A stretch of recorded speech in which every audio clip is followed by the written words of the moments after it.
ನಿಲುವಂಗಿ ಅಂದ್ರೆ ಬಂಡೆಗಳಿಂದ ಮಾಡಲ್ಪಟ್ಟಿದೆ ಇದು. ಮತ್ತು ಹೊರಪದರ ಅಂದ್ರೆ ಹೊರಗಿನ ಒಂದು ಭಾಗವನ್ನು ನಾವು ಏನಂತೀವಿ, ಹೊರಪದರ ಅಂತ ಹೇಳಿ ನಾವು ಕರಿತೀವಿ. ಮತ್ತು ಸೂರ್ಯನ ಅಂದ್ರೆ ಭೂಮಿಯ ಒಂದು ವೈಶಿಷ್ಟ್ಯತೆಗಳು ಏನು ಅಂದ್ರೆ ಭೂಮಿ ತನ್ನ ಸುತ್ತಲೂ ಸೂರ್ಯನ ಸುತ್ತಲೂ ತಿರುಗುವುದರಿಂದ ಹಗಲು ಮತ್ತು ರಾತ್ರಿಗಳು ಉಂಟಾಗ್ತವೆ. ಹಗಲು ಮತ್ತು ರಾತ್ರಿ ಅಂದ್ರೆ ಸೂರ್ಯ ಒಂದು ಸಾರಿ ಭೂಮಿ ಸೂರ್ಯನನ್ನು ಒಂದು ಬಾರಿ ಸುತ್ತಲಿಕ್ಕೆ 365 ದಿನಗಳನ್ನ ತೆಗೆದುಕೊಳ್ತದೆ. ಭೂಮಿ ಒಂದ್ಸರಿ ಸುತ್ತಬೇಕಂದ್ರೆ 365 ದಿನಗಳ ಅಂದ್ರೆ ಒಂದು ವರ್ಷವನ್ನ ತೆಗೆದುಕೊಳ್ತದೆ. ಮತ್ತೊಳ್ಳೆ ಏನ್ ಹೇಳ್ಬೇಕಂದ್ರೆ ನಾವು ನಮ್ಮ ಭೂಮಿಯನ್ನ ಚೆನ್ನಾಗಿಟ್ಕೊಂಡ್ರೆ ಅದನ್ನ ನಮ್ಮ ಭೂಮಿಯನ್ನ ನಾವು ಚೆನ್ನಾಗಿಟ್ಕೋಬೇಕು. ನಮ್ಮ ಮುಂದಿನ ಪೀಳಿಗೆಗೆ ಇನ್ನು ಭೂಮಿ ಇರ್ಬೇಕು. ಇನ್ನು ಸಾವಿರಾರು ಕೋಟ್ಯಾಂತರ ವರ್ಷಗಳ ನಮ್ಮ ಭೂಮಿ ಇನ್ನು ಜೀವಿಸ್ಬೇಕು. ನಾವು ಭೂಮಿ ಮ್ಯಾಗ ಜೀವಿಸ್ಬೇಕಂದ್ರೆ ನಮ್ಮ ಭೂಮಿ ರಚನೆಯಾಗಿ 15,000 ಕೋಟಿ ವರ್ಷಗಳಾಗಂತೆ. ಅಂದ್ರೆ ನಮ್ಮ ಭೂಮಿ ಸೃಷ್ಟಿಯಾಗಿ 15,000 ಕೋಟಿ ವರ್ಷಗಳಾಯ್ತು. ನಮ್ಮ ಪರಿಸರವನ್ನು ನಾವು ಚೆನ್ನಾಗಿಟ್ಕೊಂಡ್ರೆ ನಮ್ಮ ಭೂಮಿಯನ್ನು ನಾವು ಚೆನ್ನಾಗಿಟ್ಕೋಬಹುದು.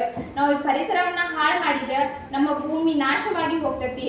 ಮತ್ತೊಳ್ಳೆ ಇನ್ನೊಂದರ ಚಟುವಟಿಕೆಗಳು ಮಾಡತ್ತೀವಿ ನಾವು, ಏನಂದ್ರೆ ಅರಣ್ಯ ನಾಶ ಮಾಡತ್ತೀವಿ. ಆ ಅರಣ್ಯ ನಾಶದಿಂದ ನಾವು ಭೂಮಿ ಮೇಲೆ ಬದುಕಾತೀವಿ ಖರೆ, ಆದ್ರೆ ನಾವು ಅರಣ್ಯ ನಾಶ ಮಾಡುವುದರಿಂದ ನಮ್ಮ ಭೂಮಿ ಹದಗೆರ್ತತಿ. ನಾವು ಭೂಮಿನ ಒಂದು ನಾಶ ಆದ್ರೆ ನಾವು ಎಲ್ಲಿ ಬದುಕೋದು? ಮೊದಲು ನಮ್ಮ ಭೂಮಿಯನ್ನ ಅಂದ್ರೆ ನಮ್ಮ ಅರಣ್ಯವನ್ನ ಚೆನ್ನಾಗಿಟ್ಕೊಂಡ್ರೆ ನಮ್ಮ ಭೂಮಿ ಏನಾಗಿರ್ತತಿ, ಸುರಕ್ಷಿತವಾಗಿರ್ತತಿ. ಆಮ್ಯಾಗ ನಾವು ಸುರಕ್ಷಿತವಾಗಿರ್ಬೋದು.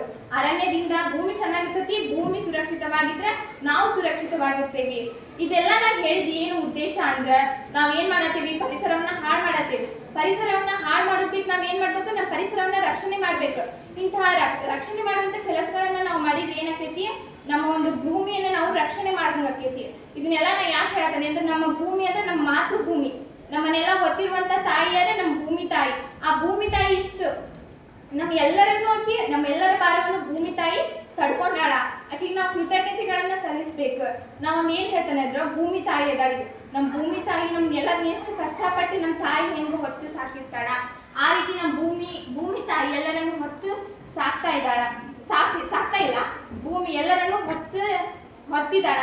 ನಮ್ಮೆಲ್ಲರ ಭಾರವನ್ನು ತಡೆದುಕೊಂಡು ಭೂಮಿ ತಾಯಿ ಅದಾಳ. ಮತ್ತೆ ಇನ್ನೊಂದೇನು ಹೇಳಕ್ ಪಡ್ತೇನಂದ್ರ ನಮ್ಮ ಭೂಮಿಯನ್ನು ರಕ್ಷಿಸಿದರ ನಮ್ಮ ಭೂಮಿಯನ್ನು ರಕ್ಷಿಸಿ ಮಾತೃಭೂಮಿಯನ್ನು ಉಳಿಸಿ.